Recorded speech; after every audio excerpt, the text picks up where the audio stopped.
What is your ability to be able to bounce back from financial setbacks? How able are you to withstand setbacks when they come? How able are you to recover from setbacks when they come?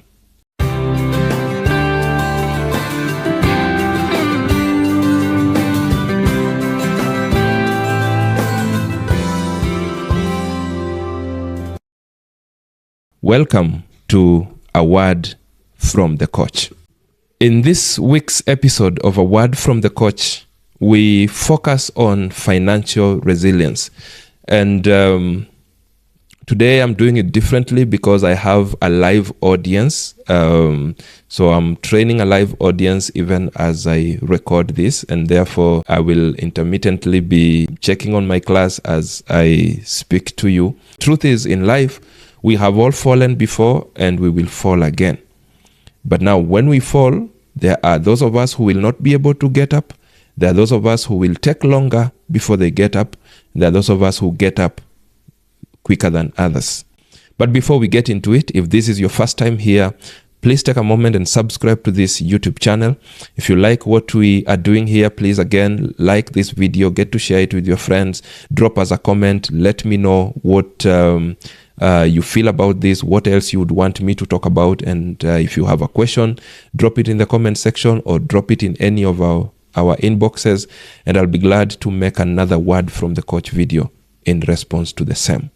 Right, so let us get into it. And the truth in life is that while all of us have fallen, we have not finished falling.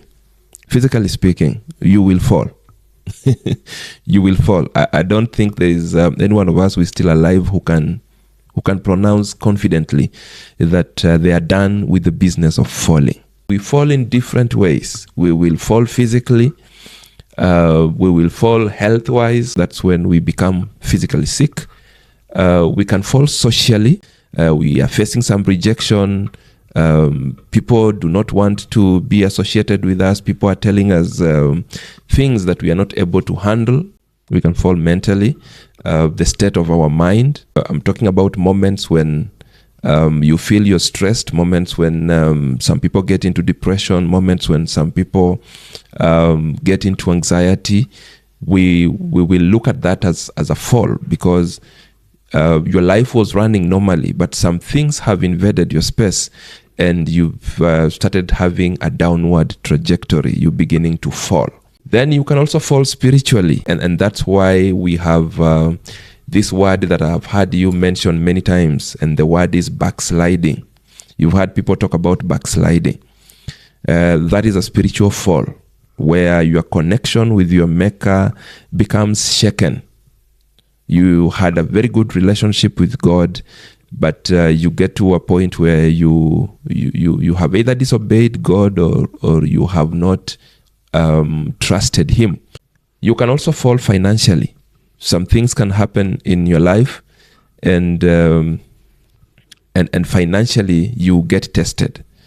And your financial story was doing well, but suddenly you are in a difficult situation. You are in a situation where you are not able to handle your financial story. You are broke, you are trapped in debt, you are in distress, you are facing auction, a lot of things are happening that are affecting your financial story. We will say that you are falling financially. Whether it is financial falling, spiritual falling, health falling, social falling, whichever form of falling that you will go through. We will have some people who never get up. We will have some people who take long to get up. We will have some people who get up faster than others. So what creates the difference? What makes others get up faster? Now that thing that creates the difference is what we are calling resilience. And we are saying that resilience will then be your ability to withstand or to recover quickly from difficulties. So we are not saying that we will stop having difficulties, but we are looking at your ability to be able to withstand the difficulties, first of all, because when they come and you're not able to withstand them, then trouble will be looming. You will have a difficult time.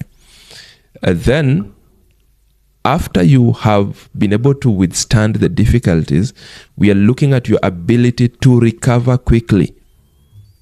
Sometimes we say it's your ability to bounce back after going through the setbacks of life. The bottom line is, and this is the desired bottom line, is that when you experience a fall, you should be able to come up.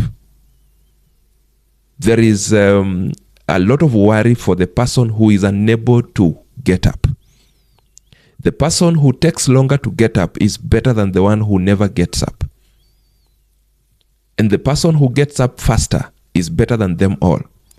So when we talk about financial resilience, the resilience I've just described is the general resilience that covers all aspects of life. But when I talk about financial resilience, I'm talking about your ability to withstand life events that threaten income and your assets. Your ability to withstand life events that negatively affect your income and your assets. When you're doing financially well, we are saying that your income is stable, is growing. Then we are saying your assets are also growing, because income, apart from coming from active sources, will also be coming from your assets. And therefore, anything that poses a threat to your income and your assets is something that is going to test your resilience. And many of us, when something touches our income, then we have fallen financially. Like I said, when something touches your assets, it is a moment of falling financially. Your resilience will determine whether you will be able to withstand, and after withstanding, whether you will be able to get up easily or faster, or take longer to get up, or not be able to get up at all. The irreducible minimum in the conversation of financial resilience is that when you face the setbacks of life financially, you will at least be able to get up, so that then we are left working with the speed at which you will be able to get up. And as you keep improving in the areas that we are talking about, then you will be able to boost your speed of getting up. So there are some factors that will affect your financial resilience. The first factor is your income level. Your income level. If your income level is stagnated, then your resilience will be tested in a big way, because then we know that there is the rising cost of living and issues to do with inflation and all those things. When they hit and your income has been stagnated, or your income has been coming down, then you are in danger of falling more than the person whose income is growing. Number two is your expenditure habits, or your expenditure level. If you're spending without a plan, then you are at high risk of falling financially. If you're just spending, without prioritizing your expenditure items, then you are at risk of falling. Number three is your level of discipline. Your level of discipline. Discipline is your ability to suppress diversionary desires in order for you to be able to pursue a bigger and better goal. That means every time you have a better goal in life, there will always be diversionary desires. There will always be some things swaying your attention, swaying your focus, some things trying to remove you from the focus of the bigger thing. And therefore, your discipline will be your ability to say no where no is due. Now, if you're handling your money story without discipline, if you're not able to say no where no is due, if you are working so hard to be a yes person, then you will be at a higher risk of falling financially. Number four is your savings level. Have you been able to save? Have you been able to build an emergency kitty? Have you been able to have some money retained as you work on your expenditure? Or are you the kind of person then who devours everything that you receive? If you are that kind of person whose emergency kit is reading zero, every money you receive, you eat, and you tell us how you only live once, then you are at high risk of falling financially. Number 5 is your investment level. Have you been deliberate in allowing the money that you retain to be able to go and work for you? And investment is basically the use of money to create more money. So as you earn money, and we have shared here about wealth creation, you should be able to realize that a portion of what you earn should be retained. And not just retained, but retained as seed, which will be sent to multiply, to call for more through the process of investment. So if your investment level is 0, then you know that you are at a higher risk of falling financially compared to someone who has invested.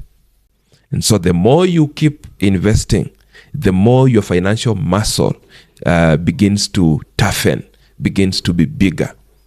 And therefore, when we talk about resilience, we are not talking about an event.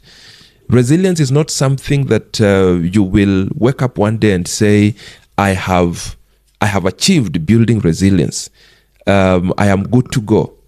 I have done everything in the world of resilience, so I am fully resilient. No, it's something we keep building every day. It's a continuous process.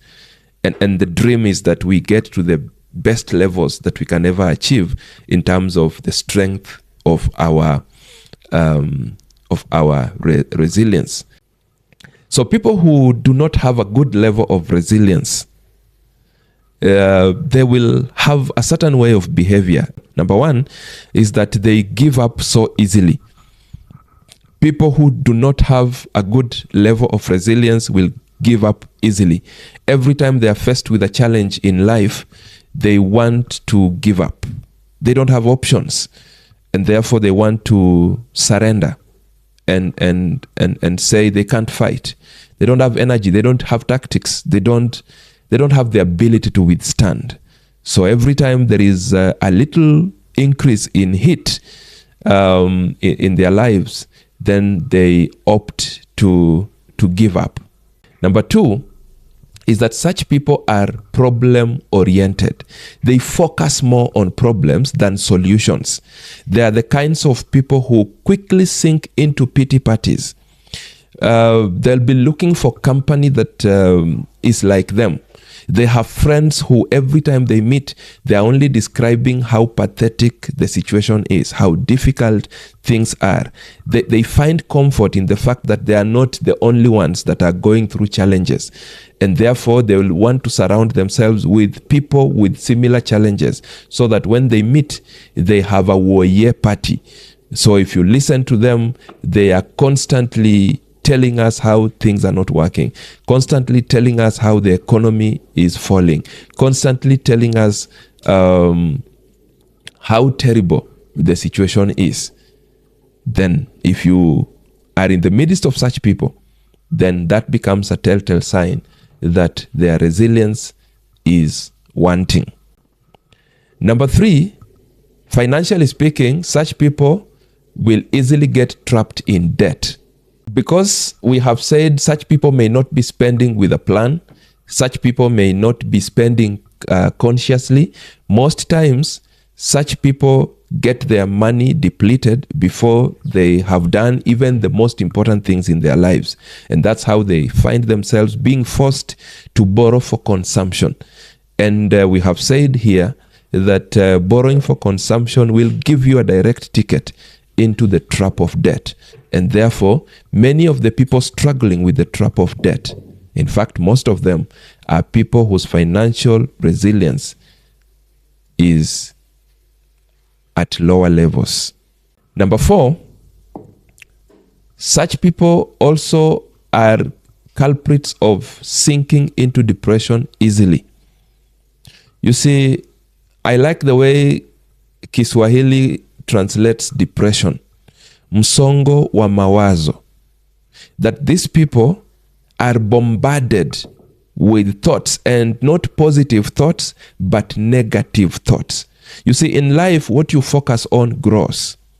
Now, if your resilience level is down, every time you are hit with a setback in life, you begin to over-focus on the setback. You begin to concentrate on the negative thing that has happened to you. You begin to see how your life is miserable. And because I have said what you focus on grows, because now you're focusing on the negative, you begin to see how your life is surrounded by negative events. You begin to see how worthless your life is. You begin to see how there is nothing good happening in your life.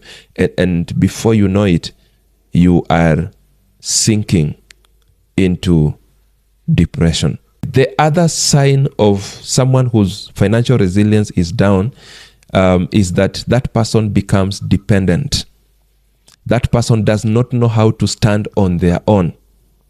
That person has been so used to depending on other people. That person cannot launch out on their own. I have spoken to parents quite a lot, and especially when I'm talking about financial parenting. And I have told them that the moment you keep, doing everything for your children, everything, and even until when they grow into adulthood, and you want to continue thinking that they are not able to take care of themselves, then you are weakening their resilience because they will not be able to venture out. And that's how we get children who are in their 40s still living in their mother's houses, still living in their parents' houses. I have encountered cases, I've been invited to try and address cases where children have gotten married, but they don't want to move out of their parents' houses. It is a problem that traces its roots to parents trying to do everything for such children. When they were growing up, they were never allowed chance to try some things on their own. They were never allowed chance to be creative on their own. And therefore, they've grown knowing that they can't face the outside world.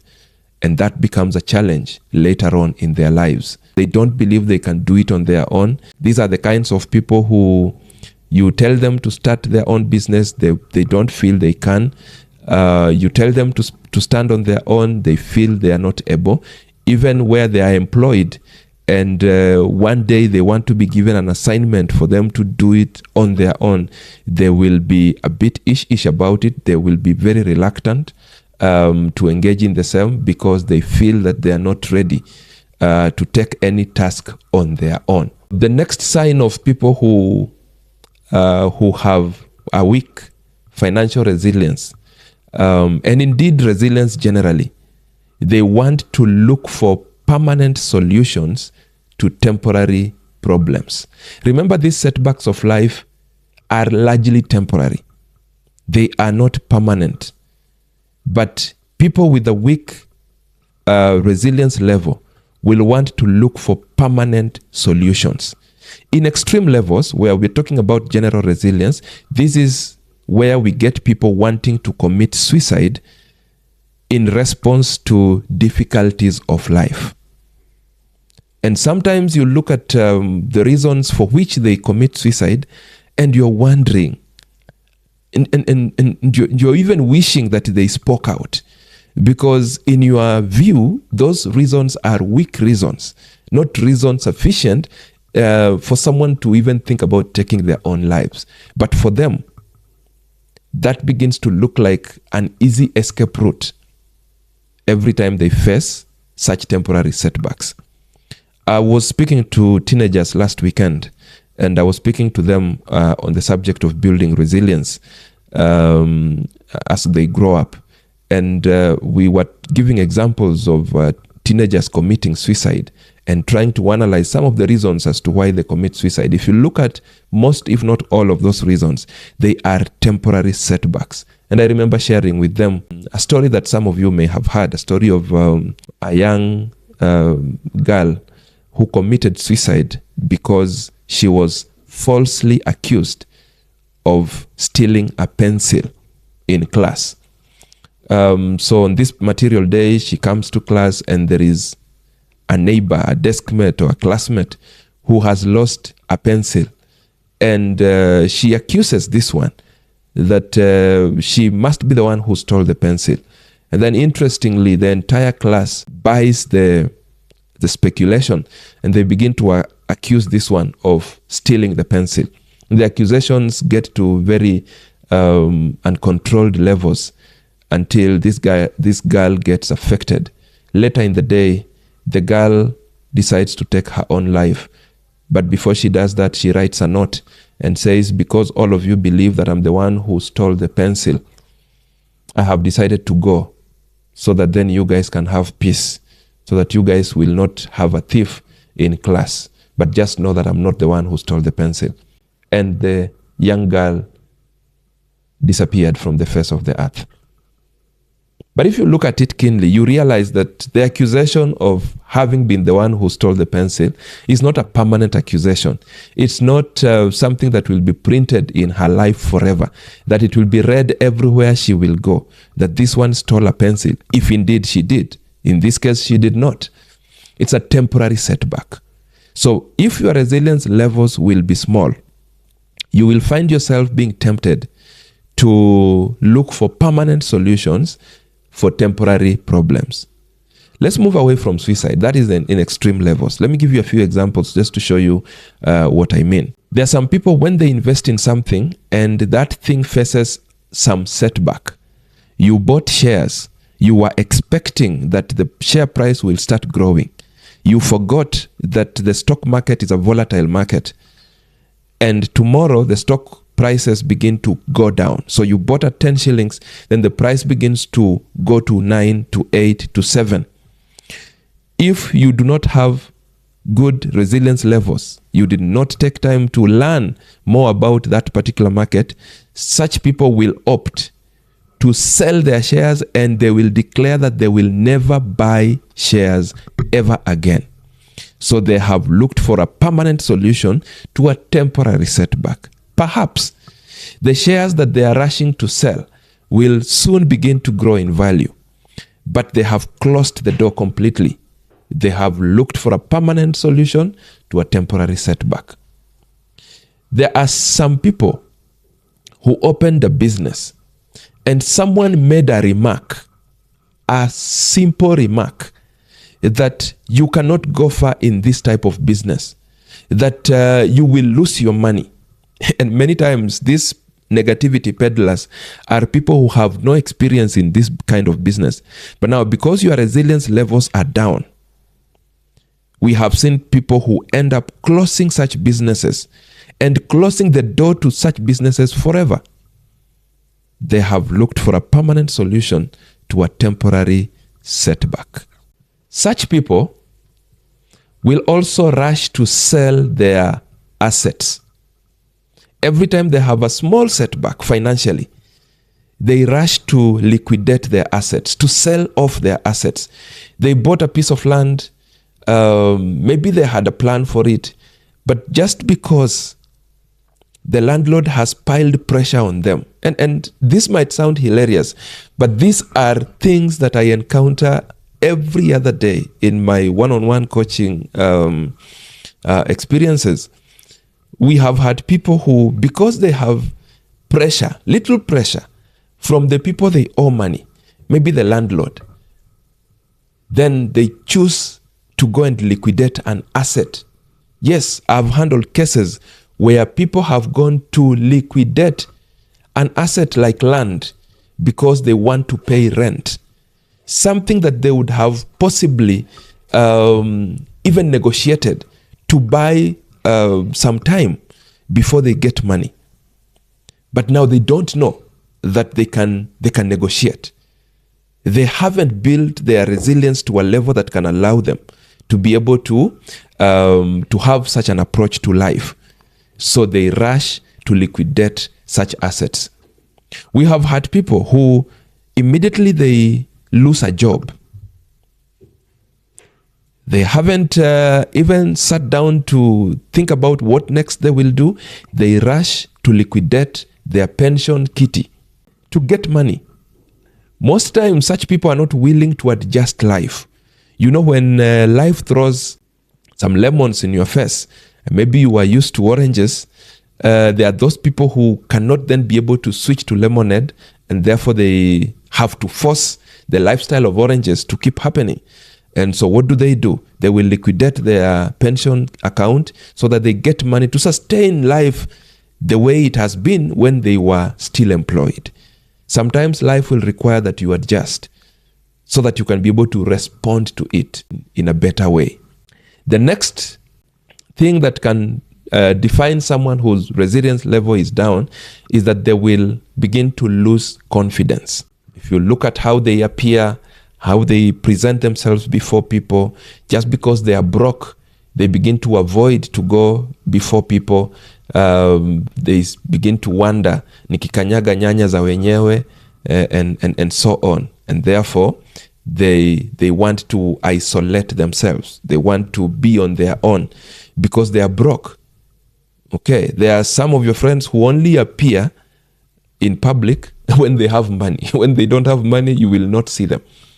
If you are in a chama with them, you are in church with them, when they are broke, they don't even come for church. They don't have the confidence. Another sign of such people is that they are afraid of retirement. Yes, when they near retirement age, because they have not prepared adequately, especially financially, then they are afraid of retirement. They want to resist retirement.